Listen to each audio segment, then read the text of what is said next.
제프 핸더슨이라고 하는 사람이 있습니다. 아마 생소하게 들리실지 모르겠습니다만은 그 사람은 요리사이고요. 또 이렇게 설명을 드리면 좀 관심을 가질 수 있겠죠. 라스베가스에 가시면은 벨라지오라고 하는 호텔이 있습니다. 그 호텔이 세계에서 네 번째로 좋은 호텔입니다. 그런데 그 호텔에 우리 한국 사람들이 가시면 가장 관심을 기울이는 것 중 하나가 벨라지오 앞에 있는 분수쇼입니다. 환상적인 분수쇼를 펼치는 장소가 벨라지오 호텔인데, 그 벨라지오 호텔의 모든 주방을 총책임지고 있는 총주방장 요리사입니다.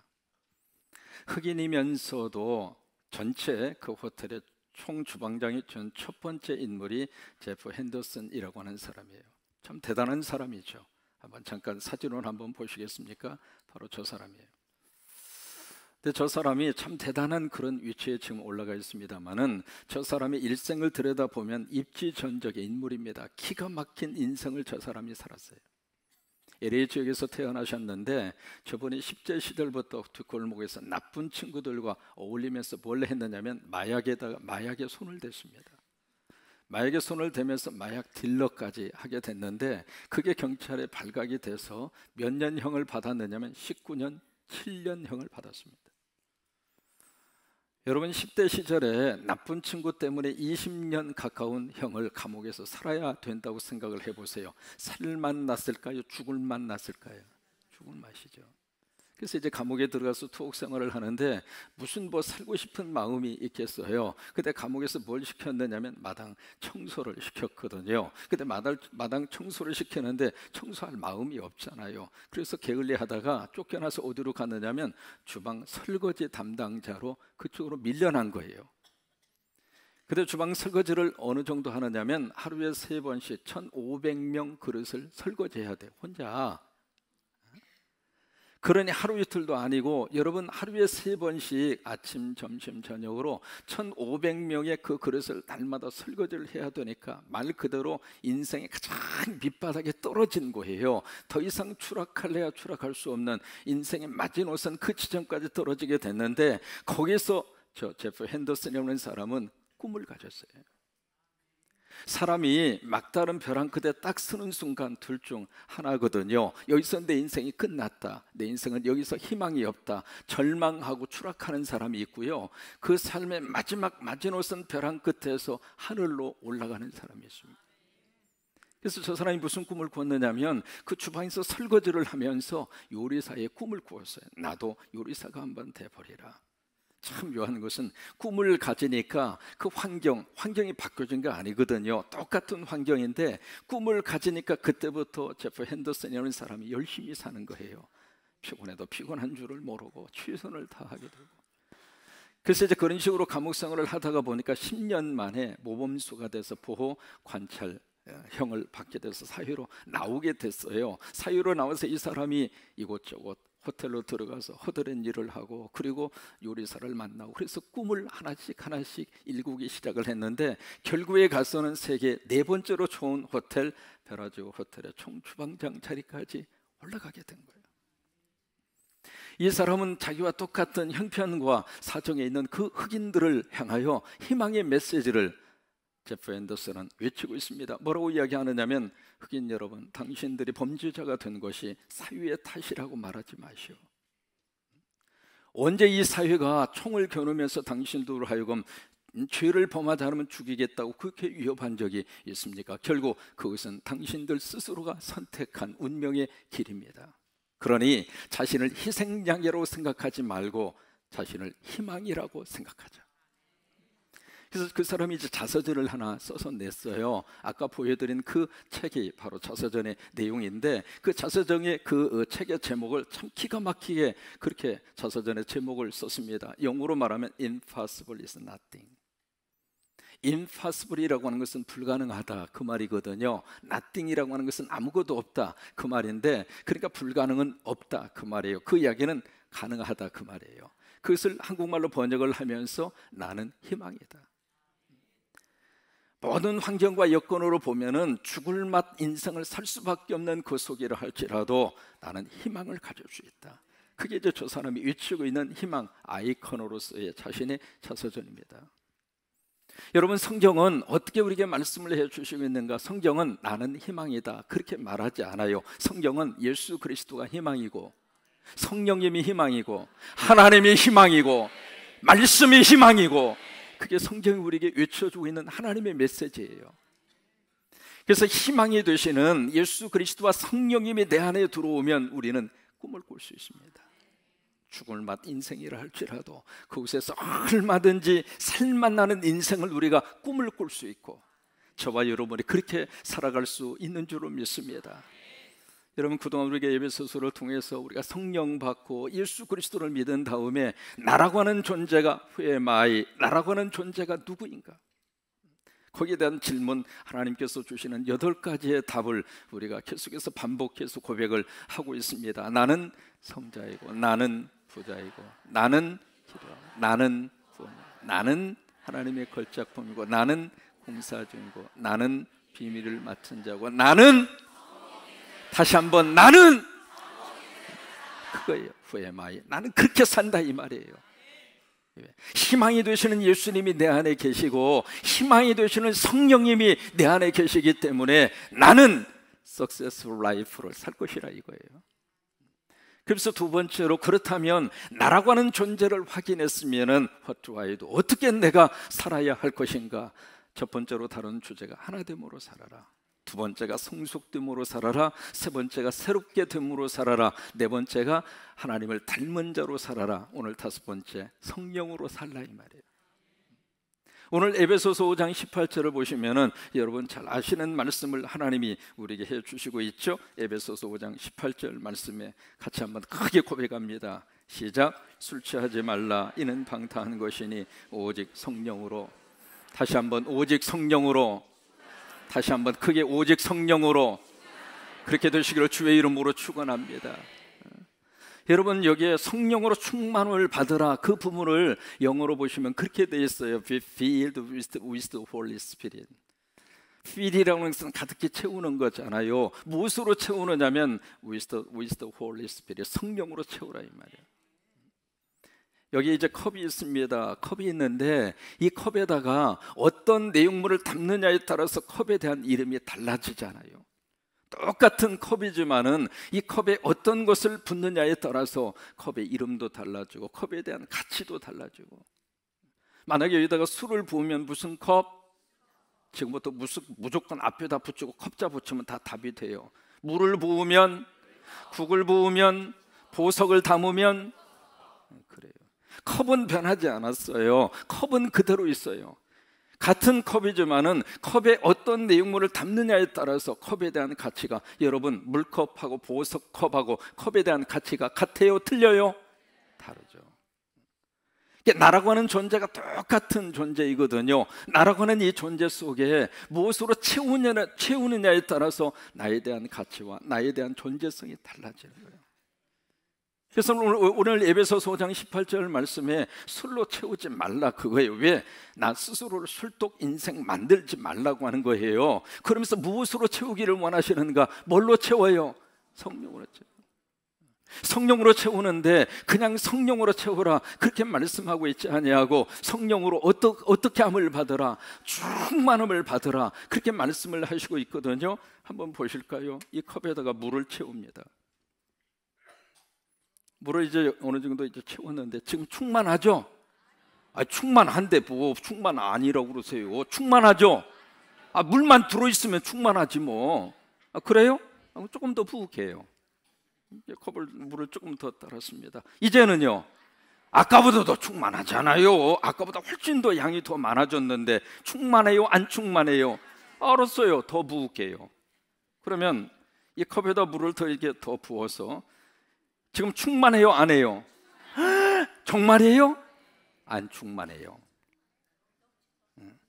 성경이 말하는 충만이라고 하는 것은 이 컵의 사이즈만큼 채워진 상태가 충만이 아닙니다. 성경이 말하는 충만은 이 상태에서 물을 더 부으면 어떻게 돼요? 이제 충만해요.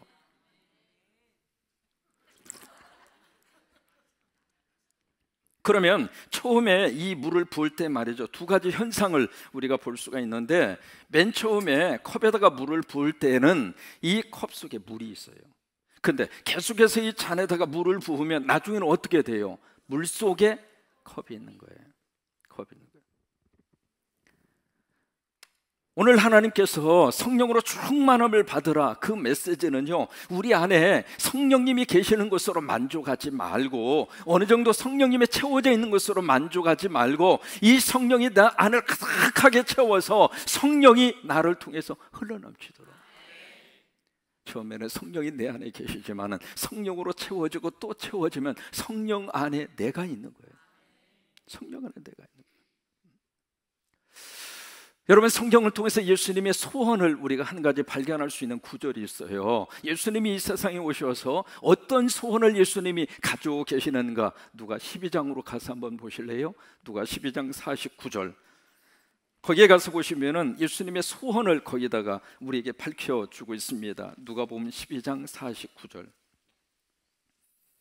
예수님이 이 세상에 오셔서 무엇을 하기를 원하시는가, 예수님의 소원이 무엇인가, 누가 12장 49절에 보시면 예수님의 소원을 우리가 거기서 발견할 수 있는데, 같이 한번 읽으셨으면 좋겠어요. 시작. 내가 불을 땅에 던지러 왔노니 이 불이 이미 붙었으면 내가 무엇을 원하리요. 거기 내가 무엇을 원하리요, 그것을 영어로 보시면 I wish, 그렇게 되어 있어요. 내가 원하는 것이 이것이다, 그거예요.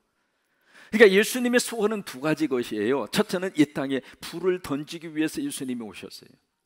땅에다가 불을 던지기 위해서 예수님이 오신 거예요. 그리고 두 번째는 그 불이 나에게 붙기를 원하셔요. 그게 예수님의 소원입니다.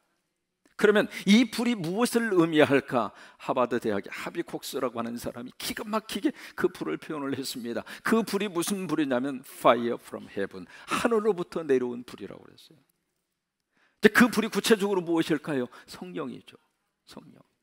그러니까 예수님의 소원은 이 땅에 성령의 불이 붙기를 원하시는 거예요. 우리 교회 속에 성령의 불이 붙기를 원하시고, 우리 군산 지역에 성령의 불이 임하기를 원하고, 우리 가정 속에 성령의 불이 임하기를 원하고. 그런데 두 번째, 그 불이 구체적으로 누구에게 붙기를 원해요? 나에게. 그게 예수님의 소원이에요. 이 하늘로부터 내려온 불이, 사도행전에 보시면 세 번 이 땅에 하늘로부터 불이 내려왔는데, 첫 번째로 하늘에서 내려온 불을 어디서 발견할 수 있느냐면 사도행전 2장입니다. 사도행전 2장으로 가서 한번 보실래요? 거기 하늘에서 이제 불이 임하였는데, 아시는 것처럼 마가의 다락방 120명의 성도들이 모였잖아요. 모여서 아버지의 약속한 것 몇 날이 못 되어 너에게 임하리라, 그 하나님의 말씀을 붙잡고 마가의 다락방에 120명의 성도들이 간절히 모여서 뭘 했어요? 기도했어요. 그러니까 약속을 붙잡고 하나님 앞에 기도했는데, 사도행전 2장 1절을 보실까요? 오순절 날이 이미 이르매 그들이 다 같이 한 곳에 모였어요. 여러분, 모일 때 역사가 나타나요. 새벽에 모일 때 새벽에 역사가 나타나고, 예배 시간에 모일 때 하나님의 거룩한 영으로 역사가 나타나고, 그러니까 한 곳에 모일 때 하나님의 놀라운 역사가 나타나게 되는데, 2절을 보실까요? 그곳에 함께 모여 있는데 갑자기 놀라운 역사가 그들 속에 임하게 되잖아요. 2절을 보시면 후련히 하늘로부터 급하고 강한 무엇 같은 소리, 바람 같은 소리가 그들이 앉은 온 집에 어떻게 했습니까? 가득하게 그렇게 채워지게 됐고, 3절에 보시면 마치 불의 혀같이 갈라지는 것들이 그들에게 보여. 누구에게? 각 사람 위에. 그러니까 그 자리에 한 자리에 모여져 있는 모든 성도들 속에 each person, 각 사람 위에 하나님의 불이 그들에게 임하여 온 거예요. 그리고 4절에 보시면 그들이 다 성령의 충만함을 받고 성령이 어떻게 하심을 따라, 말하게 하심을 따라 다른 언어들로 말하기를 시작하니라. 하늘의 불이 그들 속에 임하니까 세 가지의 역사가 나타났어요. 첫째로 그들의 입이 열린 거예요. 입이 열려서 성령님이 말하게 하심을 따라서 전혀 다른 방언, 이것을 영어로 보시면 foreign language입니다. 외국어를 한 거예요. 외국어. 평소에 쓰지 않던 말, 그 말이 입에서 막 터져 나온 거예요. 저는 우리 성광교회 성도들이 하늘의 불을 받으시고 평소에 쓰지 않던 말들이 막 터졌으면 좋겠어요. 여러분 가만히 이렇게 들어보면 평소에 쓰는 말 중에 참 우리 흔하게 많이 쓰고 있는 말 중에 하나가 죽겠네. 배고파도 배고파 죽겠네. 그래서 밥을 많이 이렇게 대접해서 많이 잡수셨으면 이제는 행복하네, 그래야 되는데, 살겠네, 그래야 되는데, 이거 배불러도 죽겠네. 슬픈 일 있으면 슬퍼서 죽겠네. 그러면 이제 좋은 일 있으면 이제 살겠네, 그래야 정상 아닙니까? 그러면 좋은 일 있어도 또 뭐라고 그래요? 죽겠네. 아니, 이래도 죽겠네, 저래도 죽겠네. 어떻게 하겠다는 거예요? 근데 이제 하나님의 불이 내 속에 떨어지면, 성령의 불이 임하면 우리 입술이 열리는 거예요. 평소에 쓰지 않는 말을 우리가 우리 입을 통해서 고백을 하게 되는데, 그 중에 하나가 바로 뭐냐면 감사합니다, 고맙습니다, 사랑합니다. 마지막이 뭐예요? 여러분, 하늘의 불을 받으셔서 우리 가정 안에서 그런 말들이 많이 터졌으면 좋겠고, 우리를 통해서 이 군산 지역에 그런 말들이 많이 보급될 수 있게 되기를 바라고, 두 번째로 하늘의 불을 받으니까 귀가 열렸어요. 귀가 열려서 바람 같은 소리를 들었어요. 그 소리가 바로 엘리야가 들었던 하늘의 소리입니다.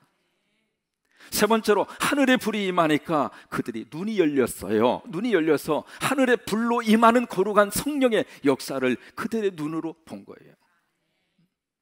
두 번째로 사도행전에 하나님의 불이 임하는 현장, 사도행전 10장입니다 10장에 가서 보시면 거기서 고넬료를 여러분들이 만날 수가 있잖아요.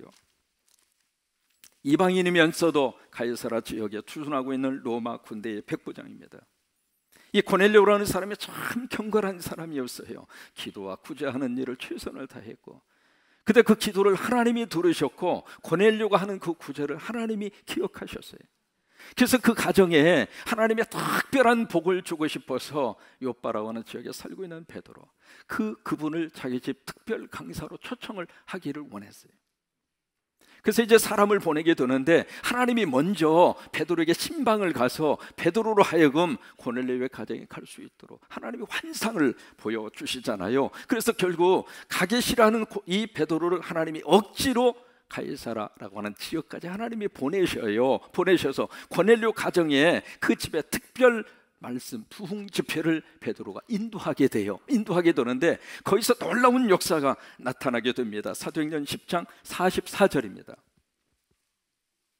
44절에 보시면 같이 한번 읽습니다. 베드로가 이 말을 할 때에 성령이 말씀을 듣는 모든 사람에게, 자, 베드로가 이 말을 할 때 무슨 말을 하고 있을까요? 설교할 때입니다. 베드로가 설교를 하고 있을 때에 성령님이 그 설교를 듣는 모든 사람에게 어떻게 했어요? 여러분, 말씀을 듣는 순간에 하나님의 불이 임하는 거예요. 차 목사의 설교를 듣는 순간에 하나님의 불이 임하는 거예요. 하나님의 불이 임하는 거예요. 제 설교를 듣는 모든 성도들마다 하나님의 불을 주실 줄로 믿습니다. 그 불이 내 안에 들어와서 나를 살리고, 지금까지 살면서 내 안에 있었던 앙금도 성령의 불이 들어와서 싹 태워주게 되기를 바라고, 가슴 속에 새겨져 있는 상처, 누가 그 상처를 치료해 줄 수 있습니까? 성령님이 내 안에 오시면은 그 상처를 하나님이 다 아물어주세요. 사랑하는 종아, 힘들었지? 이제 새로 한번 해보자. 이제는 웃고 살아라. 지금까지는 죽을만 나는 인생을 살아왔을지 몰라도 이제는 그 모든 것을 다 예수 그리스도 안에서 이제는 다 버리고, 이제는 나와 함께 서로 한번 살아보자. 그래서 참목사의 설교를 듣는 모든 분들마다 성령님이 하늘의 불을 내려주시기를 주의 이름으로 축원합니다. 주의 이름으로 축원합니다. 라디오와 TV를 통해서 이 방송을 듣는 분들 위에도 하나님이 불을 주시기를 원하고, 인터넷을 통해서 세계 곳곳에서 듣는 이 설교를 듣는 모든 분들에게 하나님의 불을 내려주실 줄로 믿습니다. 세 번째, 사도행전에 나타난 하늘의 불의 사건, 사도행전 19장입니다 19장에 가서 보시면은 세 번째 하늘로부터 불이 임하는 현장을 만날 수 있습니다. 바로 에베소라고 하는 지역이에요. 우리가 에베소서를 함께 지금 은혜를 받고 있잖아요. 그 에베소라고 하는 지역에 교회가 세워지고 예수 믿는 사람이 생겼어요. 그 지역에 바울이 제자들을 만나요. 여기 사도행전 19장 1절에 보시면은, 근데 그 제자를 몇 명을 만나느냐면 7절에 보시면 7명을 만나요. 그래서 제자들을 만나서 쭉 대화를 나누는데 2절에 보시면 그 제자들에게 던지는 질문이 있어요. 2절을 한번 보셔요. 사도행전 19장 2절, 이르되 너희가 믿을 때에 뭘 받았느냐? 성령 받았느냐? 그렇게 물어요. 물으니까 이 사람들이 하는 말, 성령님 있다고 하는 사실을 듣지도 못했다는 거예요. 그래서 이게 무슨 일인가 싶어서 한번 대화를 나눠보니까 세례를 받기는 받았는데 요한의 세례를 받은 거예요. 그 이야기는 요한의 이름으로 세례를 받았다 그 말이에요. 여러분, 세례를 받을 때 어떤 특정한 개인의 이름으로 세례 받는 것은 성서적인 세례가 아니에요. 그래서 그들에게 그건 아니다. 세례는 예수님의 이름으로 받아야 된다. 예수님의 이름으로, 성부와 성자와 성령의 이름으로 그렇게 세례를 받아야 물세례와 더불어서 하나님이 불세례를 주시는데, 그래서 그들에게 예수님의 이름으로 세례를 베풀어요. 한번 보실까요? 5절입니다.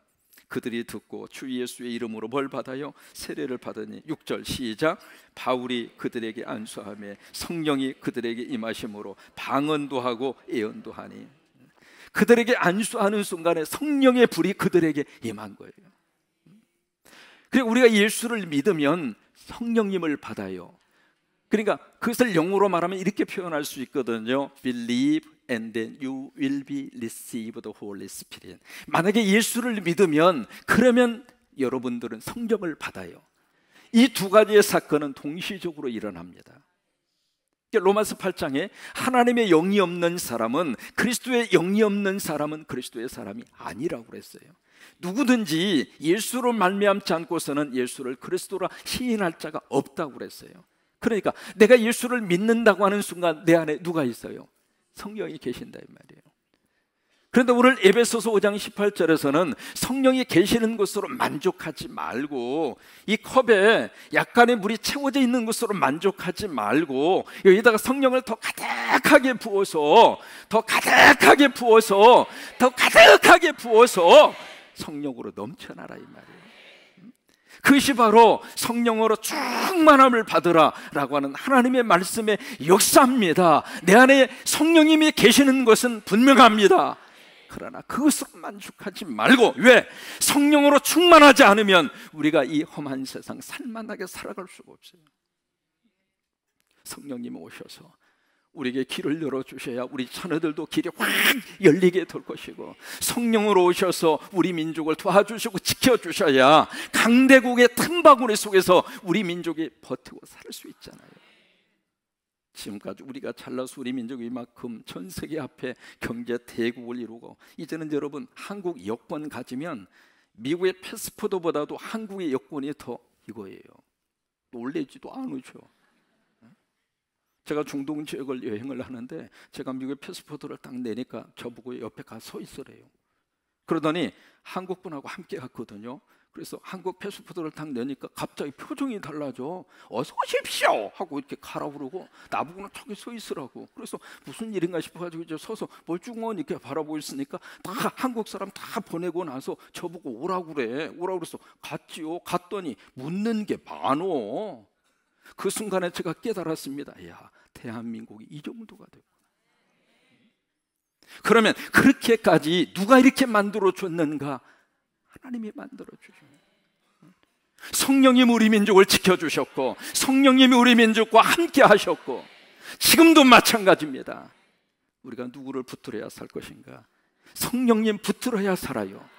그래서 그냥 성령이 오시는 것으로 끝나지 아니하고, 왜? 지금까지 기독교의 모든 역사를 통해서 봤을 때 성령의 충만한 역사가 임했을 때 하나님이 그 민족을 들어주셨어요. 그 민족을 하나님의 세계 앞에 리더자를 갖는 그 위치까지 하나님이 올려주셨고, 그래서 우리 자녀들 위해도 성령으로 충만할 때, 우리 자녀 속에 성령의 역사가 임할 때 우리 자녀들을 하나님이 들어 쓰시게 될 것이고, 그래서 다른 것으로 취하지 말고, 이 술이라고 하는 것을 단순히 술로만 생각하시지 말고요, 이 세상적인 모든 것을 지금 술로 말씀을 하시고 있어요. 그 세상적인 것으로 채우지 말고 하나님의 영으로, 성령으로. 그러면 어떻게 하면 우리 속에 성령의 역사로 채울 수가 있을까? 여러 가지 많은 길들이 있습니다만 한 가지만 말씀드릴게요. 누가복음 11장, 누가 11장 13절로 가서 보실까요? 거기 가서 보시면 성령 충만함을 받을 수 있는 하나님의 방법 우리에게 제시를 하고 있습니다. 누가복음 11장 9절부터 보겠습니다. 9절부터. 내가 또 너희에게 이르노니 구하라. 그러면 너희에게 어떻게 돼요? 주실 것이다. 찾으라, 그러면 어떻게 돼요? 찾아낼 것이다. 문을 두드리라, 그러면 너희에게 어떻게 돼요? 열릴 것이니. 10절, 구하는 이마다 받을 것이고 찾는 이가 찾아내게 될 것이고 두드리는 이에게 열릴 것이니. 자, 보세요. 구하고 찾고 두드리는 거 누가 해야 돼요? 크게 한번 해보세요. 구하고 찾고 두드리는 거 누가 해야 돼요? 목사만 하면 되지. 교인들은 가만히 있고. 누가 해야 돼요? 참말이에요? 그래요. 그러면 구하고 찾고 두드리는 것은 우리 스스로가 해야 된다. 인정하시면 아멘. 그럼 구해야지. 내일 새벽에 오셔서 구하세요. 그러니까 내가 구해야 될 것, 찾아야 될 것, 두드려야 될 것을 우리 스스로가 해야 된다 이 말이잖아요. 인정하시면 아멘. 그러면 그렇게 했을 때 하나님이 구하도록 하시고 하나님이 찾게 하시고 하나님이 열려주시고, 그렇게 믿으시면 손 들고 아멘. 정말로 인정하시면 아멘. 그렇다 이 말이에요. 그러면서 여기 예수님이 한 가지 예를 들고 있습니다. 11절에 보세요. 너희 중에 아버지 된 자로서 누가 아들 생선을 달라고 하면 생선 대신에 뱀을 주며 알을 달라 하는데 전갈을 주겠느냐? 주겠다는 거예요? 안 주겠다는 거예요? 안 주겠다. 세상에 어느 못된 애미가 자식이 지금 배고파서 생선 달라 하는데 야 이놈아 이거나 처먹어 하고서 뱀을 던져줄 부모가 어디가 있겠느냐고요. 지금 계란이 먹고 싶어서 계란 후라이를 해달라고 그러는데 야 이놈아 무슨 놈의 계란이야 이거나 처먹어 하고 전갈을 던져줄 부모가 있어요 없어요? 없다 이 말이에요. 그러면서 그 다음 13절의 말씀을 우리에게 해주시고 있거든요. 13절에 보세요. 너희가 악할지라도 좋은 것을 자식에게 줄 알거든. 그때부터 그 다음부터 크게 같이 한번 읽어요. 하물며, 다시 한번 하물며가 강조가 돼야 돼요. 강조. 하물며 그러면 안 돼요. 그 다음에 같이 한번 보세요. 하물며 너희 하늘 아버지께서 구하는 자에게 뭘 줘요? 뭘 줘요? 뭘 줘요? 아멘! 그러니까 우리가 뭘 구해야 돼요? 성령. 성령. 마지막 때에는 우리 안에 성령이 충만해야 믿음으로 승리할 수 있고 가정이 흔들리지 않아요. 성령으로 충만해야 우리 자녀들을 잘 양육할 수 있어요. 성령으로 충만해야 우리 민족의 발의에 설 수가 있어요. 그러니까 예수님이 다른 많은 기도 제목이 있지만은 그 기도 제목 가운데 구하는 자에게 성령을 주시지 않게. 성령. 여러분 성령이 우리 안에 충만하면 어떤 역사가 나타나게 되는가? 세 가지가 삶았나요? 세 가지 삼품 살맛의 역사가 나타나. 그것은 제가 지어낸 말입니다. 첫째로 어떤 살맛 나는 역사가 나타나게 되는가? 첫째, 바쁨 살맛이 나요. 바빠요, 바빠. 하늘의 불을 받으면 참 바쁩니다. 새벽기도 와야지, 또 성경 공부해야지, 기도해야지, 집안일 해야지, 남편 뒷바라지 해야지, 자녀들 양육해야지. 여러분 성령의 불을 받으면은요 심심할 틈이 없어요. 죄 지을 시간이 없어. 우울증 걸릴 시간이 없다니까. 그러니까 성령 받으면 바쁜 거예요. 그럼 바쁘게 사는 게 복입니다. 바쁘게 사는 게. 그러니까 하나님 나라 갈 때까지 내 손으로 뭔가 일을 하고 가만히 있지 말고 뭐라도 주님을 위해서 열심히 뛰어다니고, 그래서 여러분 바쁘게 사는 게 복이요. 바쁘게 사는 게. 두 번째로 하늘의 불을 받으면 어떤 것이 살맛이 나는가? 예쁨 살맛의 역사가 나타나. 이뻐. 보세요. 얼마나 이쁜가. 서로 옆에 있는 분 한번 보세요. 가만히 보세요. 얼마나 이쁜가. 이뻐. 한번 해보세요. 이뻐. 이뻐요. 성령의 불을 받으면 그렇게 이뻐요. 그렇게 사랑스러워요. 저는 우리 비서실장이 사랑스러워요. 모르긴 몰라도 오늘 저녁 메뉴가 달라질 것 같아요. 이게 갑자기 34, 54, 34가 왔다 갔다 해도 전혀 I don't care. 괜찮아요. 그냥 옆에만 있어줘도 고마워요. 아멘 해주신 분에게 똑같이 그 복이 임할 거예요. 그냥 이쁜 거예요. 이쁜 거예요. 왜? 내 안에 성령이 계시니까 성령님이 그 사람을 바라보는 내 시각을 바꿔준 거예요. 그래서 예쁨 살맛의 역사가 나타나요. 그 다음에 세 번째로 성령의 불이 내 안에 임하면 어떤 역사가 나타나는가? 기쁨 살맛이 나타나요. 기뻐요. 기뻐. 좋은 일이 있어서 좋기도 하지만 이래도 저래도 하나님의 은혜를 생각하고, 우리 롬파리팔 여러분 기억하시잖아요. 하나님을 사랑하는 자, 그 뜻대로 부르심을 입은 자들에게는 모든 것이 합력하여 뭐가 돼요? 선이 돼요. 그러니까 기쁜 거예요. 이래도 기쁘고 저래도 기쁘고, 기쁘고 기쁘도다 항상 기쁘도다 나 주께 왔사오니 복 주옵소서. 기쁜 거예요. 기쁜. 어떻게 살까? 저와 여러분 성령으로 사셨으면 좋겠어요. 그래서 성령으로 충만하셔서 여러분 이 세상에서 살만 나는 여러분들이 다 되시기를 바랍니다. 그런 역사가 임하게 되기를 주의 이름으로 축원합니다. 주의 이름으로 축원합니다.